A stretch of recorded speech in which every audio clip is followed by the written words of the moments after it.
కాంగ్రెస్ ప్రభుత్వం ఏర్పడి 6 నెలలు గడిచినా ఉద్యోగుల సమస్యలు ఎక్కడివక్కడే ఉన్నాయని తెలంగాణ ఎంప్లాయీస్ జేఏసీ మండిపడింది.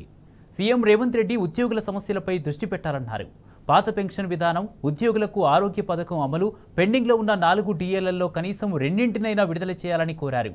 ఉద్యోగుల పెండింగ్ ప్రమోషన్లు, పార్లమెంటు ఎన్నికల సమయంలో జరిగిన బదిలీలు, ఉద్యోగ, ఉపాధ్యాయ, పెన్షనర్ల బిల్లుల చెల్లింపు తదితర ఉద్యోగుల సమస్యల పరిష్కారానికి రాష్ట్ర స్థాయిలో జాయింట్ స్టాఫ్ కౌన్సిల్ సమావేశాలు నిర్వహించాలని డిమాండ్ చేశారు.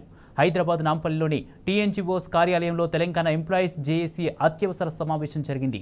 జేఏసీ చైర్మన్ జగదీశ్వర్ నేతృత్వంలో ఉద్యోగ సంఘాల నేతలు పలు కీలక అంశాలపై ఏకగ్రీవ తీర్మానాలు చేశారు.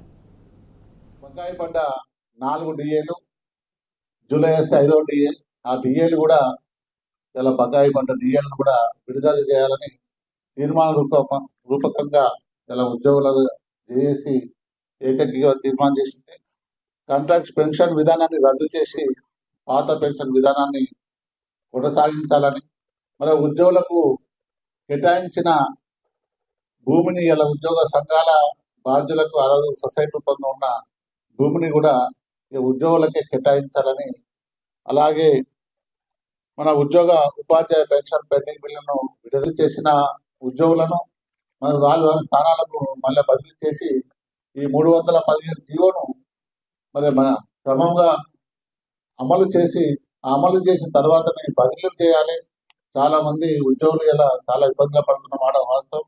మరి ప్రభుత్వాన్ని కోరుతున్నాం, మీరు మా ప్రభుత్వ ఉద్యోగులకు వచ్చే అన్ని న్యాయమైన హక్కులను మీరు ఇవ్వవలసిన బాధ్యత ఈ ప్రభుత్వాల పైన ఉన్నది. మా అన్ని సమస్యలు మీకు ఒక్కొక్కటిగా చెప్పడం కంటే కూడా పేపర్ మీద ఇస్తున్నాం. అవి కూడా షార్ట్ అవుట్ చేసి పెద్దలు, ఇక్కడ కూర్చున్న పెద్దలందరూ మొత్తం ఇవ్వద్దు, కొన్ని అంటే ఒక 20 సమస్యలు పెట్టాం. వీటిని మీ ద్వారా ప్రభుత్వాన్ని, ముఖ్యమంత్రి గారిని, మంత్రివర్గ సభ్యుల్ని అందరినీ కోరేది, మమ్మల్నిగా చూడండి, మా అస్తిత్వం కాపాడండి. మా మనుగడ ప్రశ్నార్థకమైంది. జాయింట్ స్టాఫ్ కౌన్సిల్ లేదు, ఆఫీసర్స్ కమిటీ లేదు, రికగ్నిషన్ గురించి పట్టించుకోవట్లేదు.